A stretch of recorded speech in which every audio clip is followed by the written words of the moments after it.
Can't see any messages. Are we ready, Carla? Yeah, we are. Ready? All right, then we hit this transition button. Okay. I didn't actually say, yeah, so I've got it on studio mode. So left is edit, the right is live. So now we'll transition, and then we get to see you. There we go. Hello. Awesome. I was just saying this is going to be really difficult because I'm so used to people speaking back, but now this is where you get to actually just tell them what to do. And they can't speak back much. Yeah. And it'd be on text as well. I'm going to keep wanting to look at the screen. Anyway. I'll just type back to them. Okay. Say, shut up and listen to Carla. Absolutely. Okay, for those of you, I'm sure everyone has met me by now or heard me. I'm pretty loud. My name is Carla Duncan. I am one of the members at the Bodyweight Gym, and I'm actually studying nutrition at the moment. So I thought, what better way to pass on what I have learnt than to do this presentation to you guys. So thank you very much to Matt for allowing me to do this because, yeah, I really appreciate it. Hopefully it helps you guys. If there are any questions, I know that there are some messages coming up, so please put the messages on. I'll try and answer them as best as I can. If I don't know the answers, I will absolutely do my very best to find them out for you. So I may not be fully knowledgeable, but I definitely am resourceful, so I will find that out. What I probably didn't get to ask, first of all, was what everyone's level of knowledge was at the very start. So it's really hard to assume that everyone has this amount of knowledge or that amount of knowledge. So I'm going to assume that we have little to no knowledge, no knowledge, and I'm going to build on that. But again, if there's anything that I cover that you would like more information about, please just let me know. Either on the link, like I said, or I have my Instagram page, which is Primary Nutrition in Perth, and you can message me on that. Okay, so what are we going to go through? We will take a step back and we'll go through our BMR first. So BMR is our basal metabolic rate, and that is the amount of calories that our body needs to function for the day. So we're going to find that out as well as working out our calories. We're going to then look at tracking versus not tracking, and you deciding what it is that's best for you. We will look at rigid versus flexible dieting, and again, what's going to work for you. And then we will go and get into those three macronutrients of protein, fat, and carbs. Okay, firstly, BMR, working it out. There are loads of calculators online for you to work out your BMR. So if you've already done it, brilliant. If you want to do it again, get your pen and paper out and get a calculator out, and we're going to do it now. So easiest way for you to work out your BMR is get your body weight, and I want you to times that by 22 if you are a female or 24 if you're a male. So do that first. I'm going to use the example of 65 kilos today because I've worked out everything over 65. So 65 times, I'm a female, 22, and that's going to equal, oh, am I in the way? No, 1,430 calories. Everyone got that? Everyone's all right? Okay. But this is only, this number, I'm going to stand over here, but this number is really only what our body takes to function throughout the day. We're not actually adding any of our daily physical activity on top of that, and that's what we need to do next, all right? So let's just say that you are not active during the day. You do little or no activity. You're going to get that number and times it by 1.1. So that's no activity. What about if you do a little, you are lightly active, not little, lightly active. Let's just say you're lightly active. So you do some of the day standing, some of the day walking. We're going to times that number by 1.3. What about if you are moderately active? So you spend a lot of the day standing, you're like maybe a salesperson, you have some exercise on top of it or do some daily exercise on top of that. Moderately active, that is 1.5. My writing is terrible, by the way. I'm really sorry, guys. Or what about if you are you are very active. So your daily work requires you to, it's hard daily work every single day. So I'm going to put highly active 1.7. So we're going to times our number by either one of these four or somewhere in between. I'm going to go somewhere in between. I'm going to go about 1.4. I'm not lightly active, but I'm not as moderately active as I was because I'm working from home now. I'm not walking around as much as I was before. I'm actually sitting in front of my computer a lot more. So I'm going to get that number. I'm actually going to times it by 1.4. Got it? Then you figure out your own number here, guys. That's going to equal 2002, because I've worked this out previously. I'm not that good at maths. 2002 calories. Okay, how's everyone going so far? So now I have that number right there is my total daily energy expenditure. Okay, we've got that so far. That is terrible writing. Okay. Oh, no, this is shocking. I should have written all of this up before. Okay, so now that we've got the number, now I need you to work out what your goal is. So this is all personal. This is completely up to you. What is your goal? What is it that you are wanting to achieve right now? Are you wanting to lose weight? Are you wanting to gain weight or gain muscle? Or are you happy with keeping things the way they are? Are you looking to maintain your weight? So, or happy at keeping these numbers at a maintenance level? Whatever the goal is, there is one thing that always is going to have a priority of importance, and that's calories. So why are calories going to be the number one importance, I guess, is because if you are wanting to lose weight, then you need to be under this number. If you want to gain weight, you need to be over that number. And if you want to maintain your weight, you need to stay relatively the same number, okay? Right, we've worked out our BMR, we've worked out our calories, we know exactly what it is, we know what our goals are. Now the next thing we need to do is work out if we like tracking or not tracking. If you don't want to track, you don't have to track. If you want to track, you can track. There is no right or wrong way or right or wrong answer. It is going to completely be up to you. So, what are some of the tracking methods?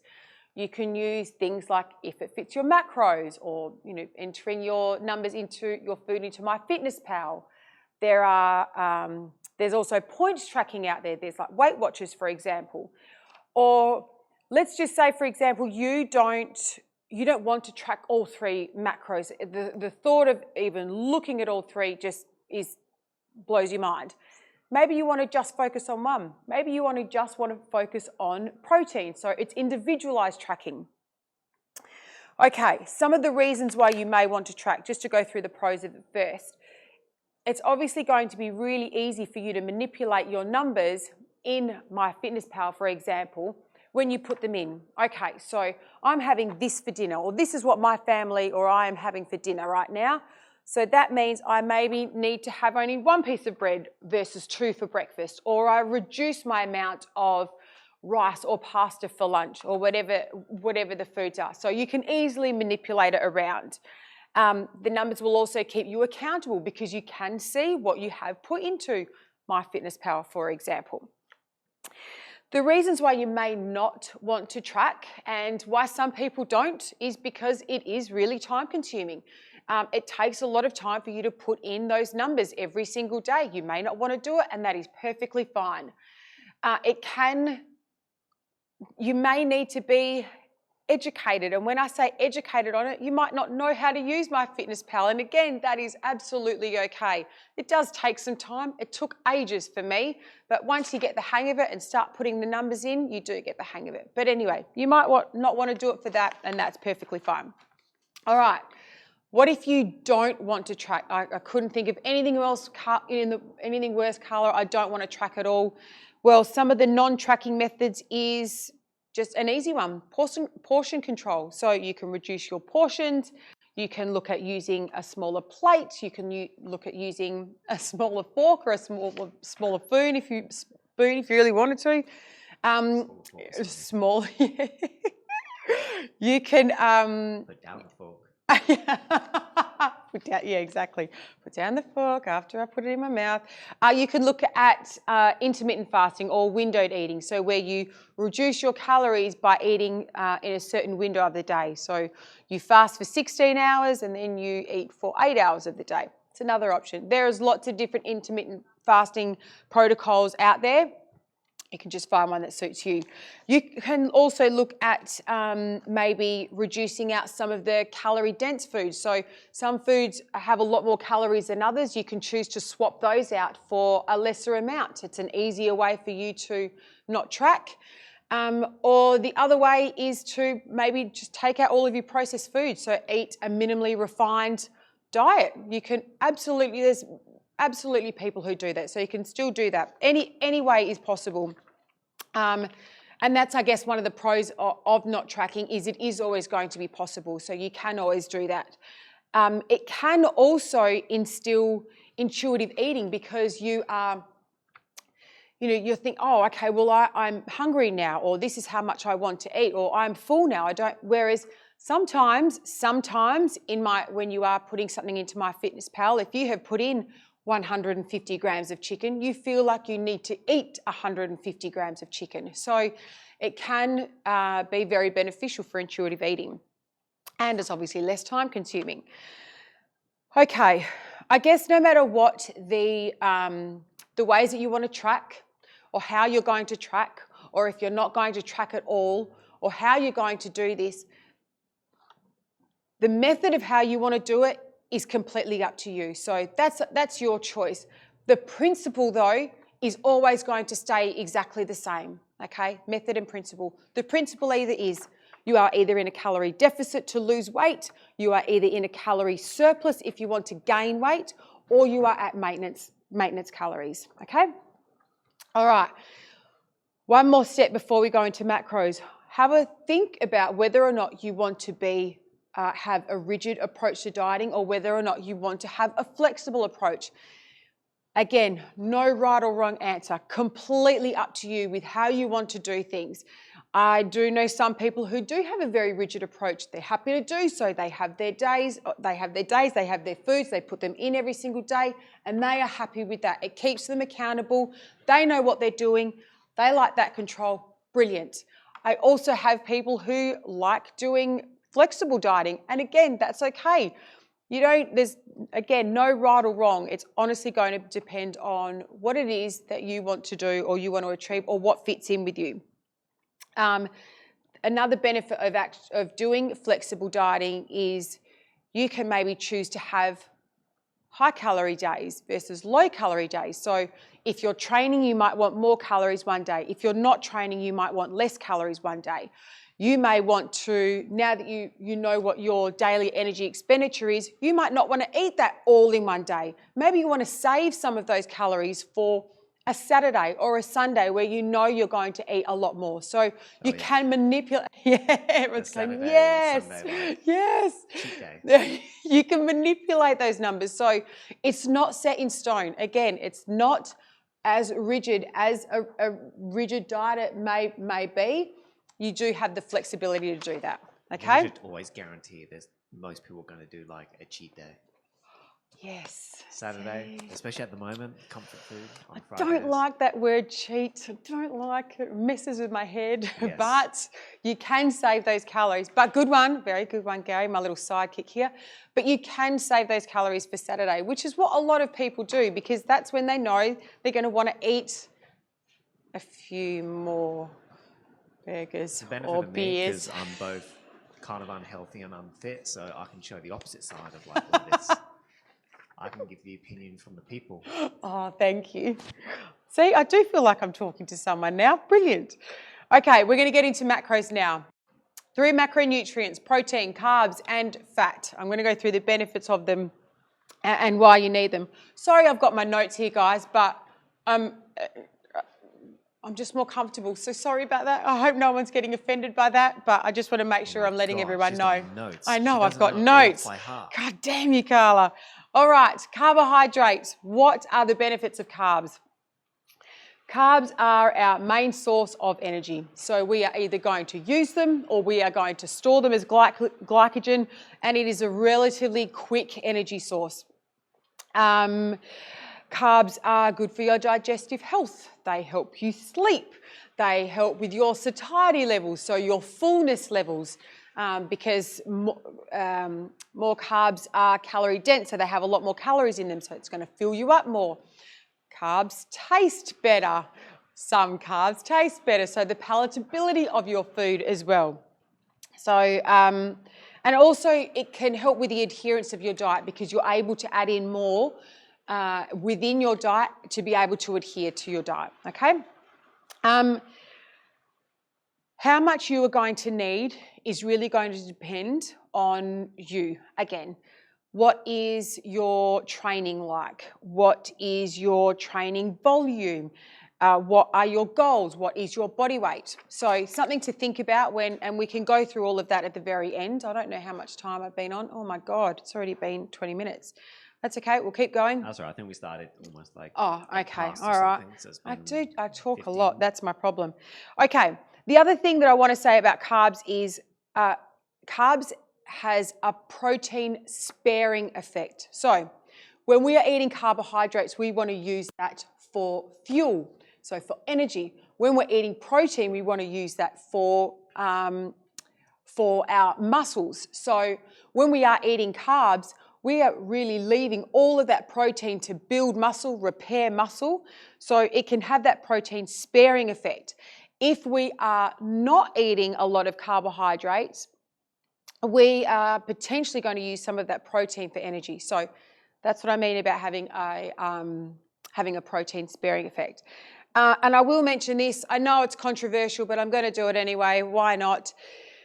Carbs are not essential. However, our brain and our central nervous system do use, everyone's going, oh my God, I can't believe she said that. They're not essential, but our brain and our central nervous system do use glucose as their primary energy source. So it is something to think about before you start looking at what extreme you're going to go to. But I will go into that. Do carbs lead to, or a low carb diet lead to greater weight loss? Yes, they do. Why? Because exactly what I said before, most carbohydrates are very calorie dense. So if you are removing those from your daily number, then you're ultimately going to be reducing that. And maybe even unintentionally reducing that. So the other thing as well is if you are removing or lowering your carbohydrates, you're going to be increasing it. And again, you may be increasing that with protein and vegetables. And protein is a very satiating food. So again, you may be doing it unintentionally. Hence the reason why lower carbohydrate diets do tend to lead to weight loss, because we are in a calorie deficit, not because it's a magical cure. Okay. All right, so should you be on a low carb diet or should you be on a high carb diet? Again, 100% completely up to you. You need to look at your training and your diet and see how you feel after a day, after a week, after a month. Are you getting through your training? Are you able to reach your PBs at training? Have you got the energy to maintain your training?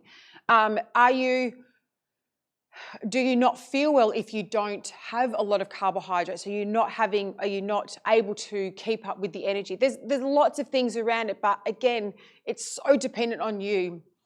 Yeah, some people, like I said, some people can last on a high carb, some people can last on a low carb.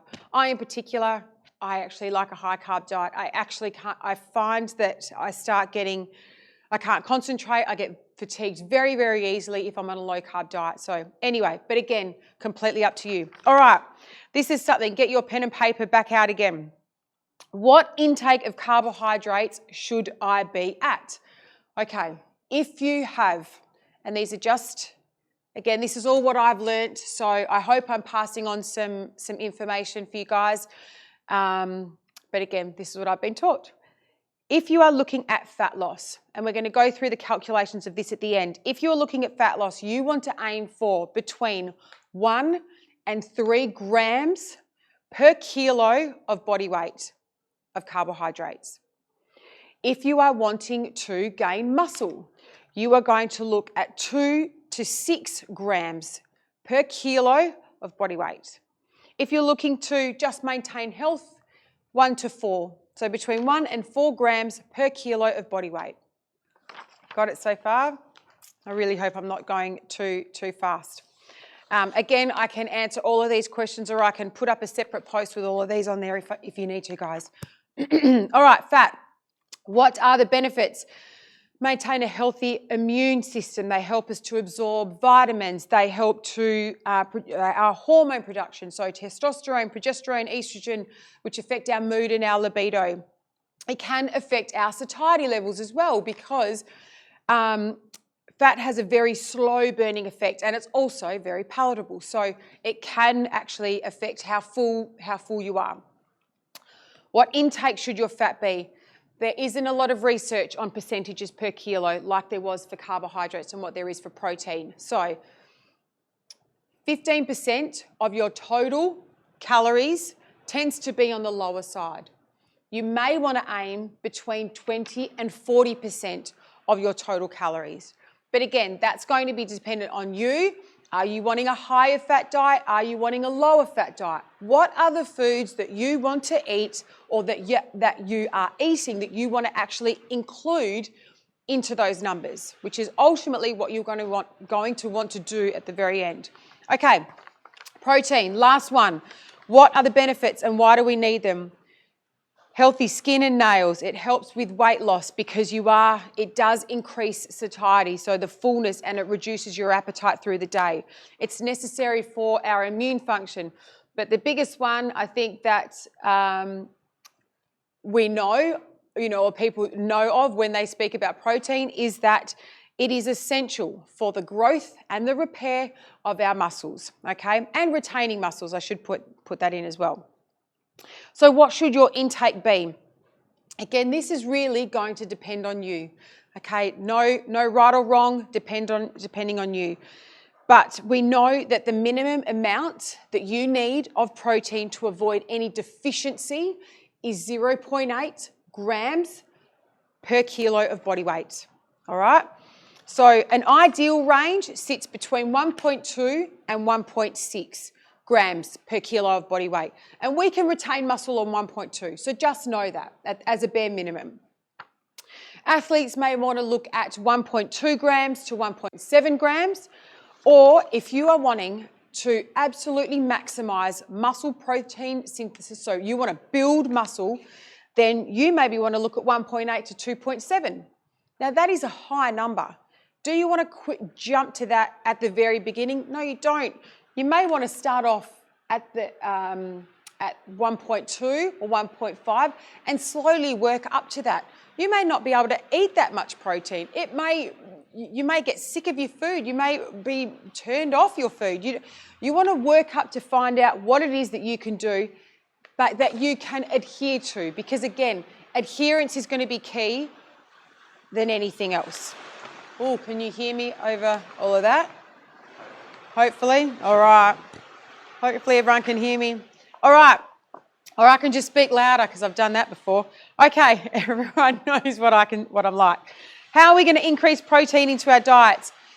You can look at increasing the protein in every meal. You can look at increasing protein in every in your snacks, or even in your more in your breakfast. So there's lots of different ways that you can add protein into your meal. Another one, you can look at adding whey protein. So look at having a shake in your diet. I personally hate shakes. I don't like drinking them, but that's my own personal preference. They are a very quick and easy source of protein to add in, but that's that's personal preference. Whey protein is actually considered, it's a complete protein. So it contains all of the 9 essential amino acids. So like all of your other animal-based proteins, those 9 essential amino acids, we need those from our diet. We can't make them, so we need them from our diet. So that's why whey protein is, potentially a good choice if you're looking at something else to add into your diet. If you are choosing not to have any animal products, you are a vegan, you are a vegetarian, can you still build muscle? Yes, you can. You may just need to eat more, or you may need to have a little bit more variety of protein. It's pretty much that simple. Okay.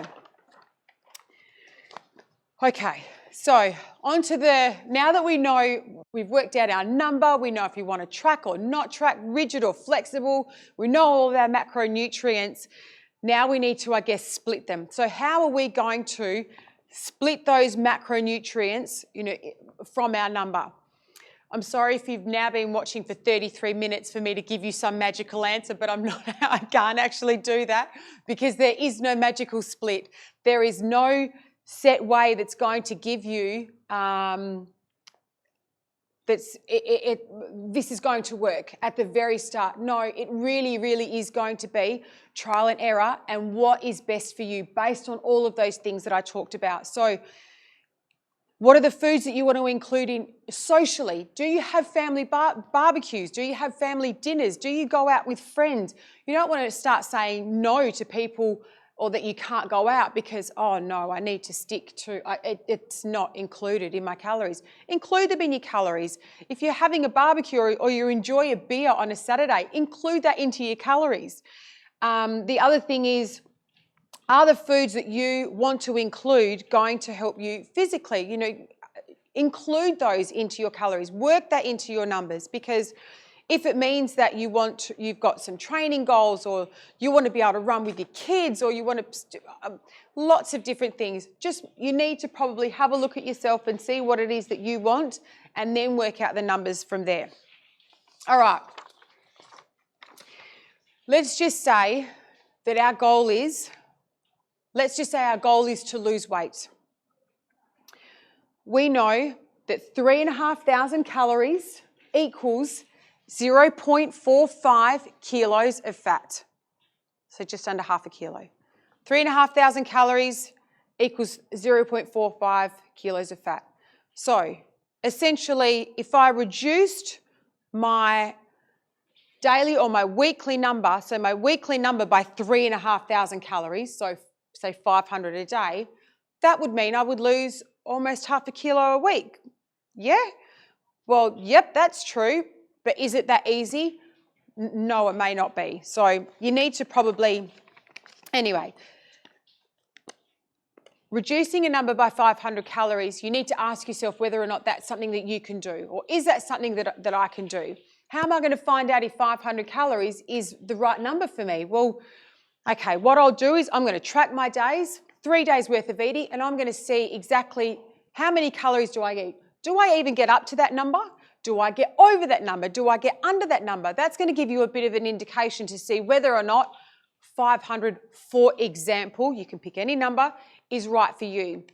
The other thing you can do is get what you have eaten in a day, I've already gone through that.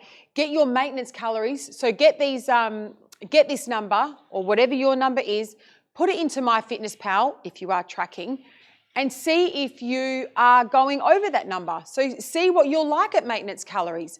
Are you losing weight on maintenance calories? Are you gaining weight on maintenance calories? So it's another way to give you a really good indication of how, and also take into consideration how you feel on that as well. Anyway, you'll know how you feel after 2 weeks on what's going on. So what if I drop my calories really low? That's, a lot of people do ask that question. I've been asked that question before.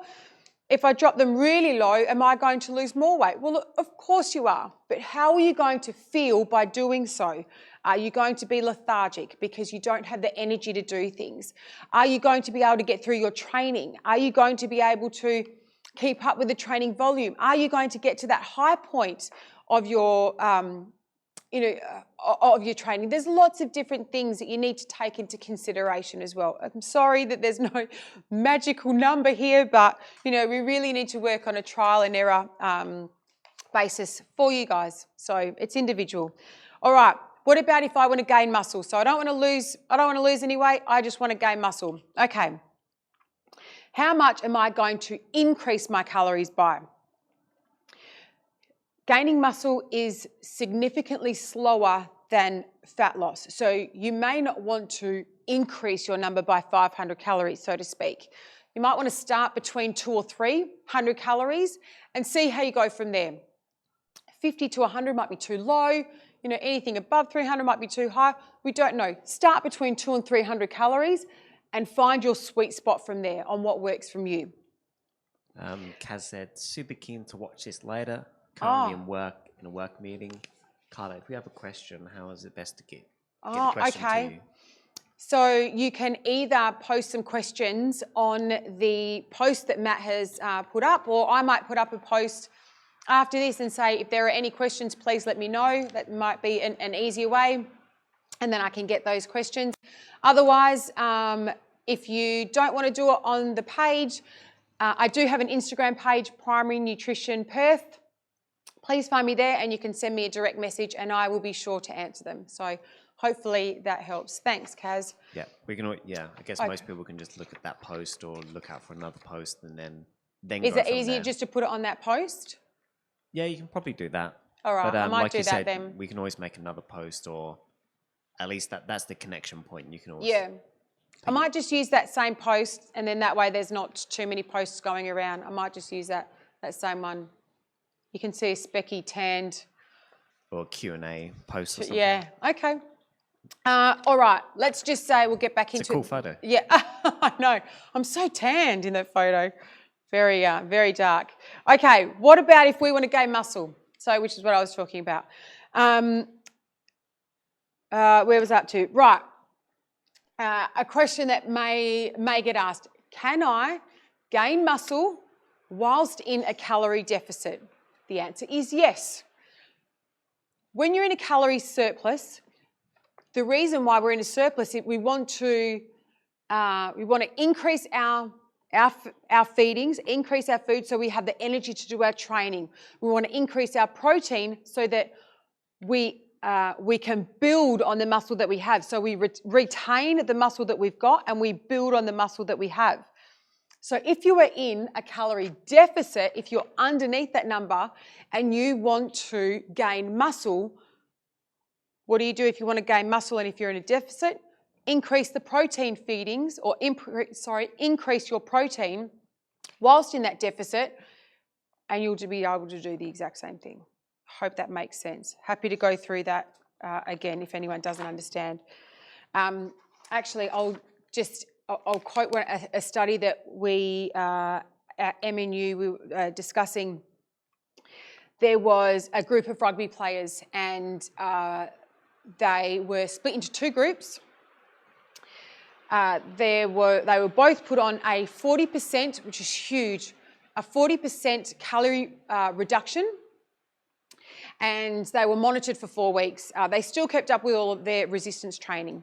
One of the groups ate 1.2 grams per kilo of body weight. The other group ate 2.4 grams per kilo of body weight. Okay, so substantially higher. And remember, they were both on a 40% calorie reduction. At the end of those 4 weeks, the group that ate 1.2 grams, so the lower amount, a kilo of body weight, or 1.2 grams, they only put on 0.1 kilos of lean body mass. But the group that ate 2.4 grams of protein, they actually put on 1.2 kilos of lean body mass. So can you put on muscle in a deficit? Yes, you absolutely can. You can still hear me okay with all this rain? Hopefully. It should be fine. I'm really sorry, guys, if you can't. Please let us know if you can't hear me. All right. Now, we have worked out everything else. We know our goals, etc. We know what we're going to do. We know how to track. We've got our numbers. But now we need, how are we going to adhere to our diet? How are we going to make sure that we can keep to this number? Again, if we are tracking. The first thing is maybe you don't go into a deficit. Maybe you just stick to maintenance and we see how we go. So maybe that's one way to adhere to a diet. Just stick to your maintenance calories, okay? It's going to allow you more calories and it's going to give you a lot more opportunity to add more food in. As I said, with not tracking, maybe the way for you to adhere to a diet is that you don't want to track all three. Maybe you only want to track protein. So track your protein amount and see how much you're eating, and then with the remaining carbohydrates and fats, just interchange those. You don't track them, just get those up to your number, but just track protein and then interchange the protein and the carbohydrates and the fat number. This is just something that I do. If it helps you. I know for me, I generally eat the same thing for the week, and I have my different dinners. So every Saturday or Sunday, I will put up my menu for the week of what we're eating as a family. I put that into my Fitness Pal, and then I alter my lunches that I've chosen for myself for the week, and my snacks, I alter around that. So I may not be having peanut butter on a rice cracker or in my porridge. I might take that out if I need to have some extra calories. So that's how I do it. That I just try and find the easiest way to manipulate my numbers. Can you plan your meals in advance? Can you cook for a few days? Can you freeze some meals? That's always a big help. Another thing is, can you work around how you're feeling? So for example, for me personally, again, I get sugar cravings after my lunch. I don't know why, just after lunch, sometimes at dinner, but mostly at lunch. So I make sure when I cut up some veggies for the girls for my children's lunch in the morning for school, I cut up veggies for myself. So when I get out my lunch, I get my veggies out as well. So when I finish my lunch, I start crunching on my vegetables. And generally, 80% of the time, those cravings do go away. So anyway, something else to think about. Another thing about adherence, and this is to women in particular. Hey, Monty. Yeah, sorry, not to Gary. But, we have our menstrual cycles. We are going to potentially get hungrier towards the later side of our cycles. So again, for me personally, I'm not as hungry in the first 2 weeks, but I am definitely more hungry in the last 2 weeks. So look at maybe, okay, I'll be in a deficit for the first 2 weeks, but I'm going to sit at maintenance calories for the last 2 weeks. So maybe that's another way that you can actually adhere to your diet. So lots of different ways. Glad you can make it, Monty. It's quite late there. Oh, we can hear easily over the rain. Oh, perfect. Thank you. Yeah, Monty. Brilliant. From America. Oh, wow. Okay. Amazing. Okay, how much time have we got left? 15 minutes. Well, probably till at least 10 past. Okay. Yeah. I'm going to just turn this around because I did start writing this on here. Yes. Ooh. You didn't do the trick where you write it. I did you flip it, I know. I wanted to do the flip, but I didn't think I could do that. But anyway, that's all right. Okay. Go back in there. All right. Now, in the interest of time, I'm going to try and help work through all of this, but this can be confusing.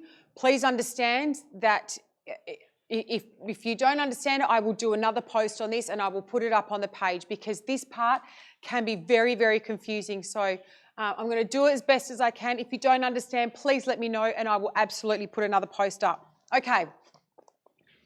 You've got your number. I had my number here, 2,000. I'm just going to say 2,000. All right, I've got my number. I am going to choose to be in a calorie deficit of 300 calories. So I'm not going to do that, and I'm going to stick to 1,700 calories for my day. All right, I've got protein. Oh, is that all right? No? Yeah? Oh, it's just the light. The light. Oh, okay. Got it. See all these things? This is why you have a sidekick in. Okay. Right.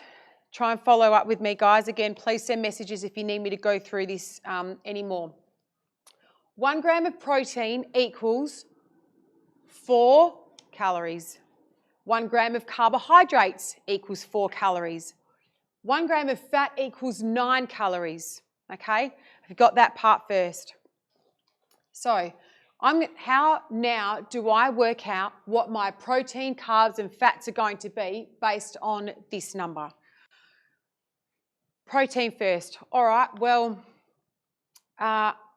I think I'm going to be happy about 1.5. That's a good amount of protein for me. I've tried it out before. It works. I know I can hit that number. I'm going to have protein sit at 1.5. Got it so far? So we're going to times our body weight, 65, times 1.5. Should have put this in 65 here. Sorry, guys. So I've got the number.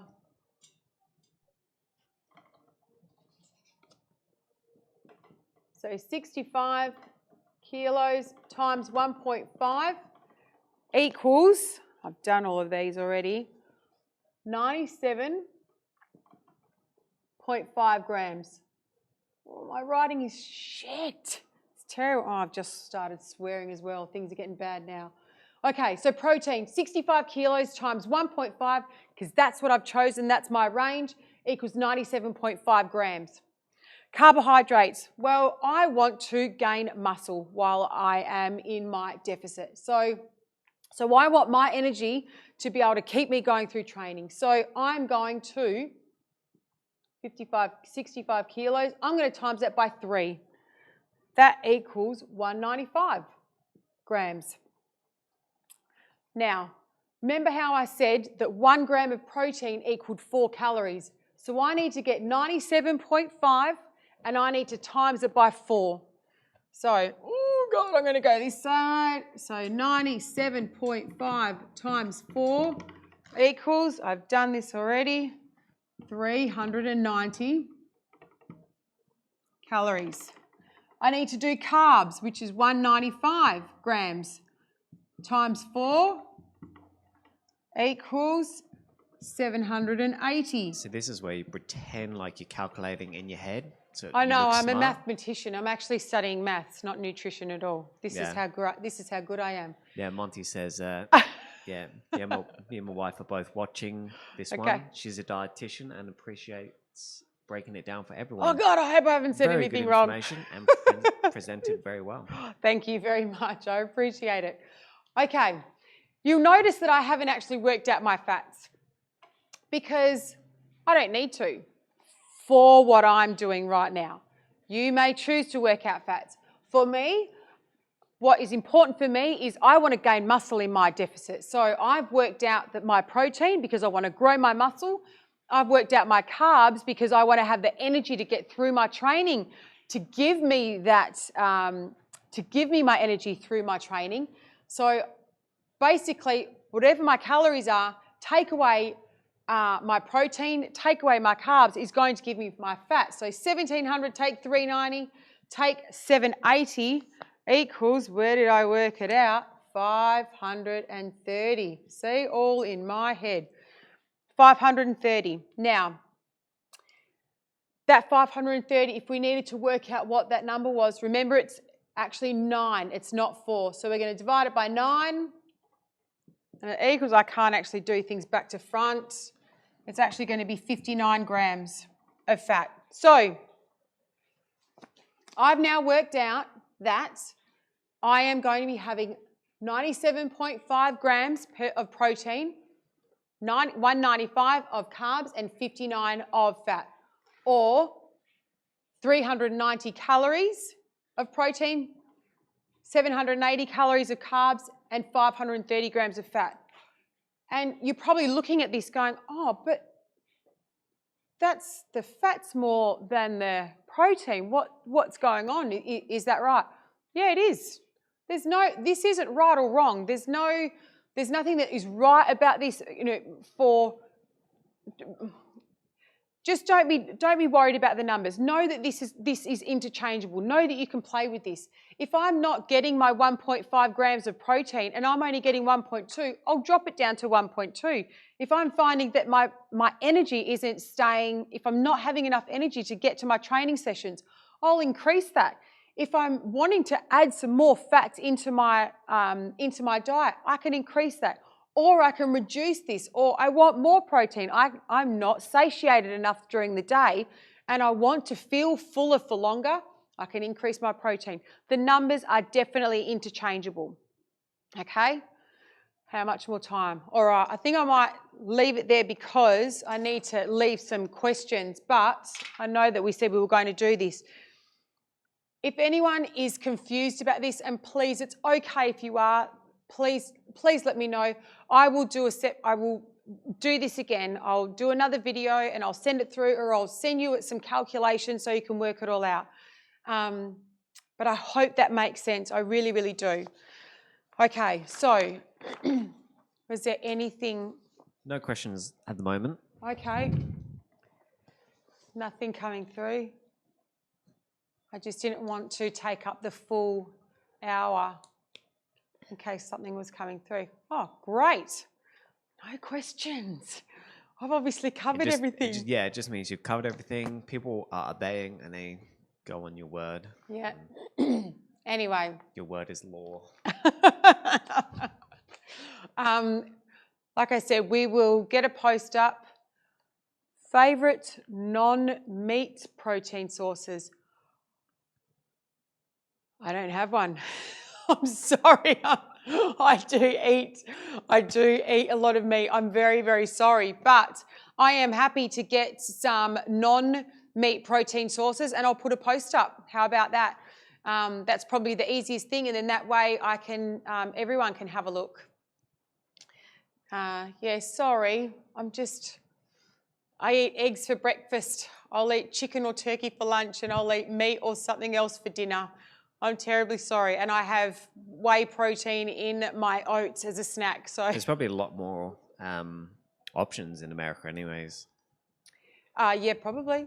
I think we're probably limited over here on what we can. I'm not really sure. But I can definitely find out and definitely let put a post up, and then that way I can and I might even cover meat as well as non-meat protein sources as well. So the other thing as well, sorry, now that I'm thinking about it, like yogurt, an easy one for a protein source. Like those Chobani yogurts have got a huge amount of protein in them. But anyway, I'll do a post up and I'll put that up because I think that might be the easiest way to cover everything off.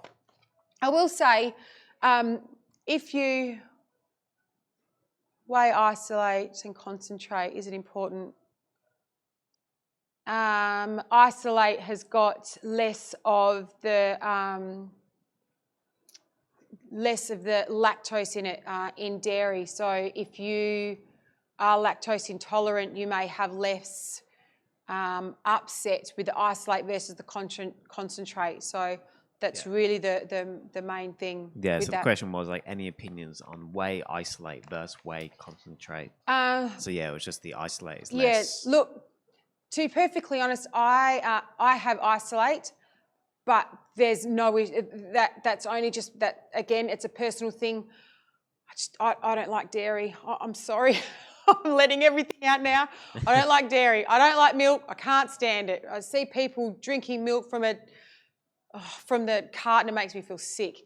Anyway, so I have the isolate, but that is for no other reason than just personal preference for me. So, but anyway, I can do that as well. I can put an isolate versus a concentrate up and put a post up on that. So this is really good, guys, because not only is this helping you, this is helping me as well because, I can see what it is that you want and the information that you want, and I can put it out there. I will say really quickly before we go off, like I said, please keep the messages coming, or either on Matt's page or on my Instagram page, which is Primary Nutrition Perth. Send me a message. If you have tracked and you are not losing weight and you've used the numbers that we were talking about, so you've tracked and you've not lost weight, go back, have a look, make sure that you've got your BMR right. Have a look at what you added for your daily physical activity level. Did you put in a too high number? Did you put a too low number? So really have a look at that and see, because it may just be something as simple as recalculating your numbers. Okay, I think that might be it. There's nothing else coming through. Thanks, everyone. Thank you for joining. Thank you to my little sidekick here with all my helping me out. Like I said, anything, please let me know. Like I said, I've really enjoyed doing this. I've enjoyed passing on what I've learnt because I just think that it sometimes can get really confusing, and it shouldn't be. You really need to just go back, look at what's important for you, what it is that you want to include in your diet, and how you want it to work for you, not against you, work for you, and easy goes from there. Thank you. I'll see you guys later. Cool. Awesome. Thank you, everyone. Yeah, that was awesome. I think the main point is, you can just kind of change what works for you. Yeah. Just look at all the information and just say, do you need more protein, carbs, fat? Yeah, absolutely. It's just not set in stone. I think there's just, I think people there's probably a lot on the internet as well that says, oh, do this, take this. I think the only thing that diets, the reason they work, I guess, is because it's easier for people to stick to something if it's just set in kind of like stone.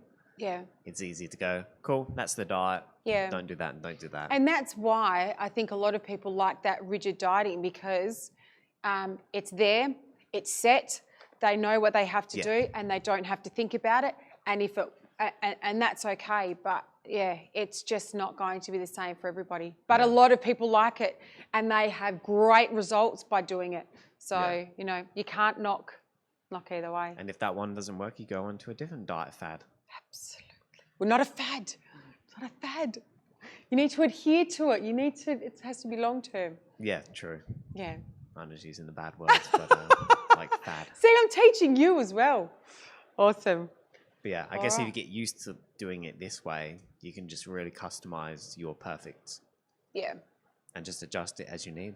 Yeah, and again, it's just readjust it. Go back, go back and do the numbers. Go back and see, go back and see what they are. So. Well, yeah. I mean, if you're going to lose or put on weight, you need to go back and recalculate. Yeah, anyways. Absolutely. And the other thing is, your BMR takes your weight into consideration. So you're going to be, if you're losing weight or gaining weight, you need to recalculate your BMR. Yeah, exactly. So anyway. Cool. Done. Awesome. All right. Yeah, that concludes this session of Lockdown Nutrition. Yes, I hope I've passed on some tips and tricks. No, that's been cool. All right. Thank you, everyone. Don't forget you can support the coaches and everyone through the Patreon, which I don't have the link for because I'm just going to grab it and keep talking while I do that because I'm very great. There we go. It's in there now. But yeah, thank you, everyone, for joining. And yeah, we'll catch you tomorrow for some more training. Have a great day or night. See you, Monty. Thanks for popping in. Go to bed. It's very late over there. So, yeah, catch you later on.